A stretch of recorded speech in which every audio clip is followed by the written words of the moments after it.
Tensions between Russia and the U.S. over Moscow's troop buildup near Ukraine spilled into the United Nations Security Council.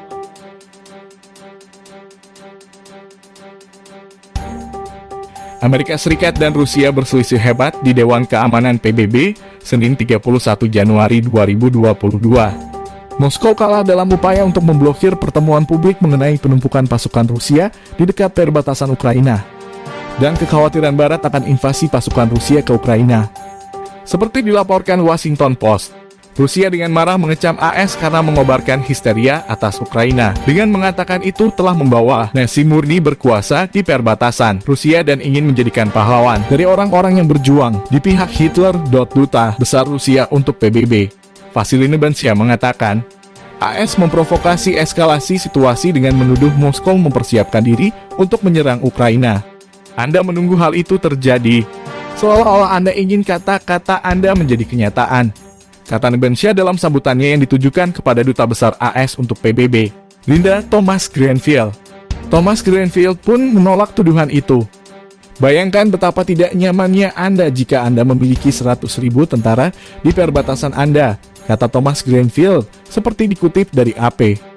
Rusia, yang menuntut komitmen Barat untuk mengecualikan Ukraina dari payung keamanannya, telah mengancam akan mengambil tindakan militer jika tuntutannya tidak dipenuhi, kata Thomas-Greenfield.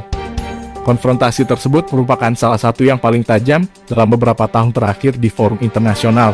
Pemungutan suara untuk mengadakan pertemuan terbuka mencapai hasil 10 hingga 2 dengan Rusia dan China menentang dan 3 abstain. Pemungutan suara membutuhkan 9 suara untuk disetujui. Duta Besar China untuk PBB, Cao Jun, mengatakan bahwa yang sangat dibutuhkan sekarang adalah diplomasi yang tenang, tetapi bukan diplomasi mikrofon. Tetapi, mayoritas dari 15 anggota Dewan memilih untuk melanjutkan sesi publik. Wakil Sekretaris Jenderal PBB untuk urusan politik, Rosemary DiCarlo, kemudian melanjutkan dengan pengarahan terbuka, yang diikuti dengan pidato dari 15 anggota Dewan.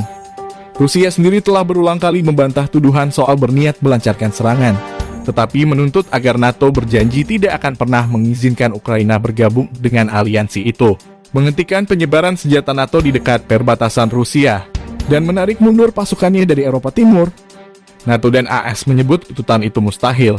Menteri Luar Negeri Rusia Sergei Lavrov dan Menteri Luar Negeri AS Antony Blinken tidak membuat kemajuan nyata dalam meredakan ketegangan pada pertemuan mereka di Jenewa awal bulan ini.